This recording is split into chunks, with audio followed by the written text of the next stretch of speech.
नमस्कार साथियों, मेरा नाम रविकांत है और आज से हम लोग एक नई सीरीज़ शुरू कर रहे हैं इतिहास की, जो कि विभिन्न प्रतियोगी परीक्षाओं जैसे कि यूपीपीसीएस का प्री एग्ज़ाम हो या फिर आयोग के द्वारा होने वाला समीक्षा अधिकारी का एग्ज़ाम, डीईओ का एग्ज़ाम हो, एसएससी का एग्ज़ाम हो या यूपी ट्रिपल एससी के बहुत सारे एग्ज़ाम्स होते हैं, उन सब के लिए समान रूप से उपयोगी होगी।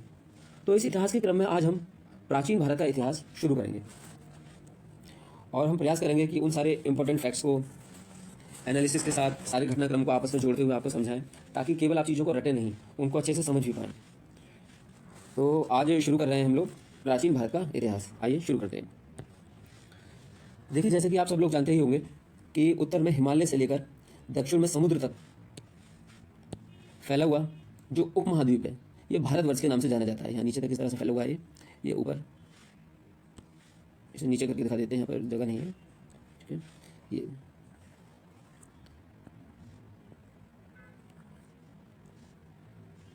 इस तरह से हमारा भारतवर्ष से ऊपर हिमालय से लेकर नीचे पूरा समुद्र तक ये वाला फैला हुआ है। ये सारा एरिया क्या कहलाता है? भारतीय उपमहाद्वीप कहलाता है। इसे महाकाव्य तथा पुराणों में भारतवर्ष के नाम से जाना जाता है, या फिर इसको भरतों का देश कहते हैं। यहाँ के जो निवासी थे उनको भारती कहा गया। भारती का मतलब है भरत की संतान। भरत क्या था? एक प्राचीन कबीले का नाम था, ठीक है। तो उस कबीले के नाम पर यहाँ पर इसको भारत कहा गया। अब प्राचीन भारतीय अपने देश को जम्बूद्वीप अर्थात जामुन वृक्षों का द्वीप कहते थे। प्राचीन ईरानी इसे सिंधु नदी के नाम से जोड़ते हैं, इसलिए वो सिंधु का प्रोनाउंसिएशन बदलकर उनके नाम से निकलता था, वही क्या बना? हिंदू कहते थे। सिंधु से क्या बना? हिंदू। ये यहाँ पर सिंधु से हिंदू, यही नाम फिर पूरे पश्चिम में फैल गया और पूरे देश को इस एक नदी के नाम से जाना जाने लगा। यूनानी इसे इंदे और अरब इसे हिंद कहते थे। मध्यकाल में इस देश को हिंदुस्तान कहा जाने लगा। ये शब्द भी फारसी शब्द हिंदू से बना है, मतलब हिंदू कैसा शब्द है? फारसी भाषा का शब्द है। यूनानी भाषा के इंदे के आधार पर अंग्रेज इसे इंडिया कहने लगे। तो यूनानी भाषा का जो इंदे है, इसी से बना है इंडिया, ठीक है। तो इस तरह से हम देख सकते हैं कि भारत का नाम इंडिया कैसे पड़ा, हिंदुस्तान कैसे पड़ा, या फिर हिंदू शब्द किस तरह से ड्राइव हुआ है। अगर हम भारत की बात, इतिहास की बात करें तो इतिहास को 3 भागों में बांटने का श्रेय जाता है। एक जर्मन इतिहासकार थे जिनका नाम था क्रिस्टोफ सेलियरस। क्रिस्टोफ सेलियरस ने इतिहास को 3 भागों में डिवाइड किया है। अब प्रश्न उठता है कि हम आखिर इतिहास को समझ कैसे पाते हैं, क्योंकि इतिहास तो ऐसी घटनाएं होती हैं जो बहुत पहले घटित हो चुकी हैं। तो आज हम उन चीज़ों को कैसे जान पा रहे हैं? तो उसको जानने के लिए हमारे पास बहुत सारे स्रोत होते हैं इतिहास को जानने के।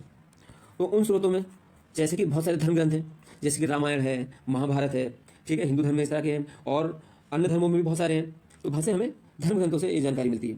दूसरे बहुत सारे ऐतिहासिक ग्रंथ होते हैं जिससे हमें पता लगता है कि इतिहास में क्या क्या घटनाएं घटित हुई हैं। बहुत सारे विदेशियों का विवरण होता है, क्योंकि अन्य देशों से हमारे यहाँ पर बहुत सारे विदेशी आए हैं, जैसे कि ईरान से, फारस से, मोरक्को से। तो बहुत सारे यात्री आए, जैसे कि हेनसांग ने CUP लिखा है जिससे भारत के विषय में जानकारी मिलती है, या फिर मैगस्थनीज ने इंडिका लिखी है, तो वहाँ से हमें भारत के बारे में जानकारी मिलती है। बहुत सारे पुरातत्व संबंधी साक्ष्य हैं, बहुत सारी पुरानी इमारतें हैं, ठीक है, बहुत सारी मूर्तियां हैं, मंदिर हैं, बहुत सारे स्थल हैं जहाँ से हमें जानकारी मिलती है कि इतिहास में कौन कौन सी घटनाएं घटित हुई होंगी। तो इन सब चीज़ों को हम एक एक करके समझेंगे कि कैसे हमें इतिहास के विषय में जानकारी मिलती है। तो सबसे पहले धर्म ग्रंथ के बारे में देखते हैं, धर्म ग्रंथ और ऐतिहासिक ग्रंथ। तो भारत के सबसे प्राचीन जो धर्म ग्रंथ है वो वेद है। वेदों का संकलन महर्षि कृष्ण द्वैपायन वेदव्यास के द्वारा किया गया था। और जो ये वेद हैं वसुदेव कुटुंबकम का उपदेश देते हैं। वसुदेव कुटुंबकम का अर्थ होता है कि पूरी पृथ्वी ही हमारा परिवार है। इस अवधारणा को अपने में समाहित किए रहते हैं। और भारतीय परंपरा में वेदों को नित्य तथा अपौरुष माना जाता है। अपौरुष का अर्थ है कि इनकी जो रचना है वो किसी पुरुष ने नहीं की है, अर्थात ये ईश्वर के द्वारा रचित है, ऐसा माना जाता है। वेद 4 हैं। कौन कौन से हैं? ऋग्वेद है, यजुर्वेद है, सामवेद है और अथर्ववेद। इन चारों वेदों को संहिता कहा जाता है। क्या कहा जाता है? संहिता। अब इन चारों को हम एक एक करके पढ़ेंगे। सबसे पहले हम देखेंगे ऋग्वेद को। ऋग्वेद क्या है?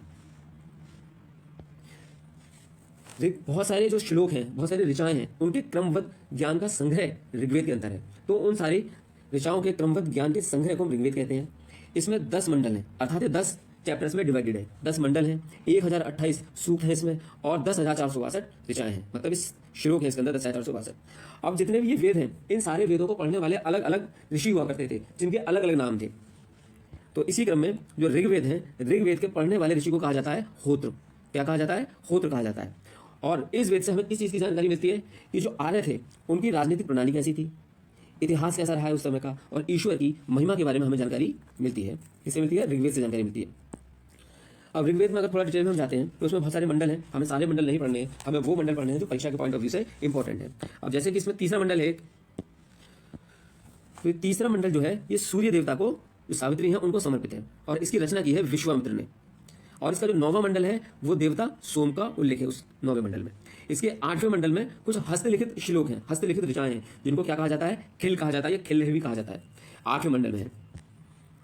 और जो हमारा समाज चातुर्वर्ण समाज है, चातुर्वर्ण समाज जैसे कि 4 भागों में डिवाइडेड है समाज, ब्राह्मण, क्षत्रिय, वैश्य और शूद्र। तो इस चातुर्वर्ण समाज की जो जानकारी है वो हमें ऋग्वेद के 10वें मंडल से मिलती है। इस 10वें मंडल में है पुरुष सूक्त, यहां से हमें ये जानकारी मिलती है। अब आगे बढ़ते हैं हम।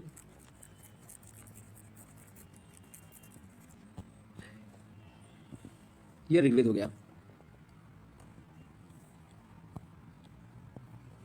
तो इसमें जो है पुरुष सूक्त में ये भी कहा गया है कि अलग अलग ब्रह्मा के अंगों से इन अलग अलग जो वर्ग हैं इनका जन्म हुआ है। तो कहा जाता है कि जैसे कि मुख से ब्राह्मणों का जन्म हुआ है, भुजाओं से क्षत्रिय, और जंघाओं से वैश्य, और चरणों से शूद्र उत्पन्न हुए। इस तरह की बातें इसमें कही जाती हैं।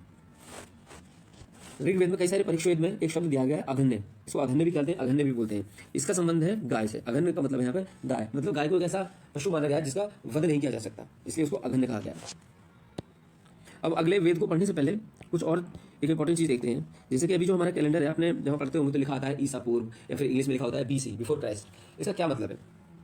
वर्तमान में जो कैलेंडर प्रचलित है वो ग्रेगोरियन कैलेंडर है, और ये ग्रेगोरियन कैलेंडर जो है ईसा मसीह के जन्म पर आधारित है। यहाँ पर क्या है, ईसा मसीह का जो जन्म है वो 0 मान लिया गया है, ठीक है, 0 ईस्वी।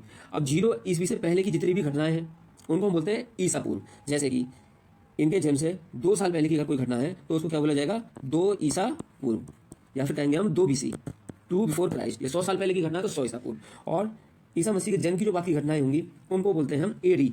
AD मतलब एनो डोमिनी, ठीक है, यानी कि 2 साल बाद की घटना तो क्या बोल देंगे, उसे 2 ईस्वी बोल देंगे। 100 साल की घटना होगी तो 100 ईस्वी बोल देंगे। तो ये इसका अर्थ होता है 2 ईसा पूर्व का और 2 ईस्वी का। अब आगे देखते हैं कि जो प्राचीन भारत है इसका सबसे पहला सुव्यवस्थित इतिहास जो है अगर किसी ने लिखा है तो उनका नाम है विंसेंट आर्थर स्मिथ। इन्होंने पुस्तक लिखी जिसका नाम था अर्ली हिस्ट्री ऑफ इंडिया। इसमें प्राचीन भारत का पहला सुव्यवस्थित इतिहास दिया गया है। अब आगे बढ़ते हैं, हम लोग वेद पढ़ रहे थे तो यहाँ पर ऋग्वेद में भगवान विष्णु के वामन अवतार की बात कही गई है। विष्णु ने वामन का अवतार लिया था और अपने 3 पैरों से पूरी पृथ्वी को माप लिया था। तो इस घटना का जो वर्णन है, वामन अवतार के 3 पगों का जो वर्णन है, उसका प्राचीनतम स्रोत ऋग्वेद ही है। वो सारी जानकारी हमें ऋग्वेद से मिलती है। ऋग्वेद में इंद्र के लिए 250 तथा अग्नि के लिए 200 ऋचाओं की रचना की गई है। मतलब 200 श्लोक अग्नि के लिए हैं और 250 श्लोक इंद्र के लिए हैं। प्राचीन इतिहास के साधन के रूप में वैदिक साहित्य में ऋग्वेद के बाद शतपथ ब्राह्मण का स्थान आता है। अगर प्राचीन इतिहास की हम जो जानकारी ले रहे हैं उनमें सबसे ज्यादा इंपॉर्टेंट क्या है, ऋग्वेद है। अगर ऋग्वेद की बात किसी का नंबर आता है तो शतपथ ब्राह्मण का स्थान आता है। आपके मन में क्वेश्चन आ रहा होगा कि ब्राह्मण क्या होते हैं। ब्राह्मण का मतलब ऐसा होता है कि ऐसी रचनाएं होती हैं ऋग्वेद को समझने के लिए, ऋग्वेद की व्याख्या करने के लिए कुछ ऐसी रचनाएं की गई जिससे वेदों को आसानी से समझा जा सके। तो ब्राह्मण लिखे गए। जितने भी वेद हैं सबके अलग अलग ब्राह्मण हैं। उनको हम आगे देखेंगे कि कौन से वेद का कौन सा ब्राह्मण है। अभी हम अपना नेक्स्ट वेद को पढ़ते हैं। अब नेक्स्ट आता है यजुर्वेद। यजुर्वेद क्या है? जितने भी मंत्र हैं या जितने भी यज्ञ होते हैं उनके नियम कैसे होंगे, उन नियमों का अनुपालन कैसे किया जाएगा, इन सबके सारे नियम संकलन किया गया है यजुर्वेद में।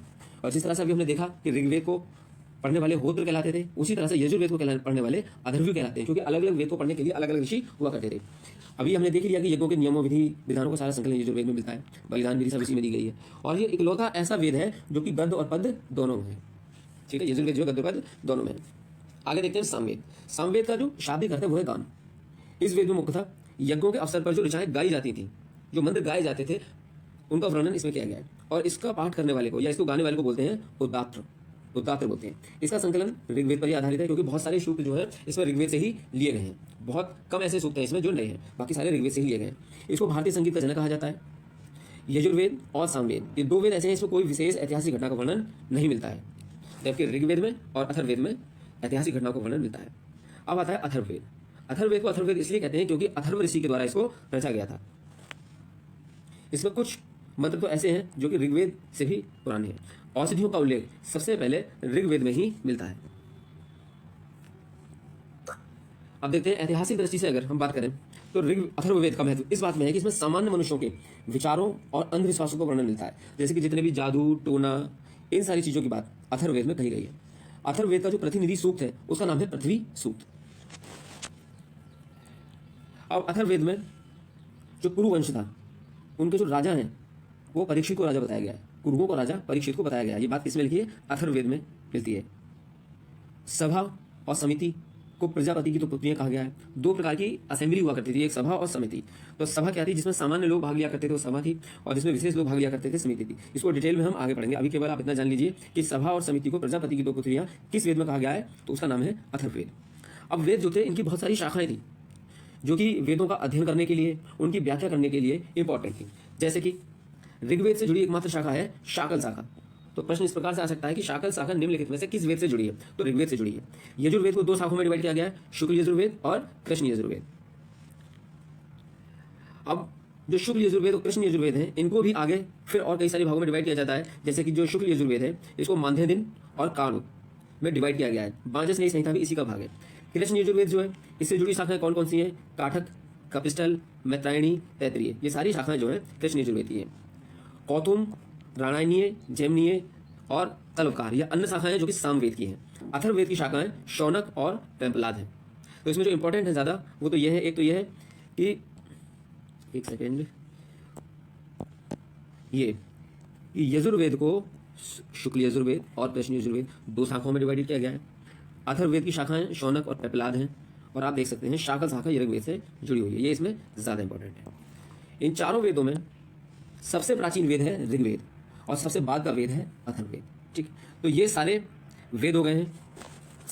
आज के लिए हम इतना ही रखते हैं, क्योंकि वीडियो ज़्यादा हो जाती, लंबी हो जाती है तो एक तरह से बोरिंग टाइप का फील होने लगता है। छोटी छोटी वीडियोज रखेंगे ताकि उसको पढ़ने में इंटरेस्ट बना रहे। तो अगली वीडियो के लिए थोड़ा इंतजार के लिए कीजिए। तब तक के लिए good bye, best of luck.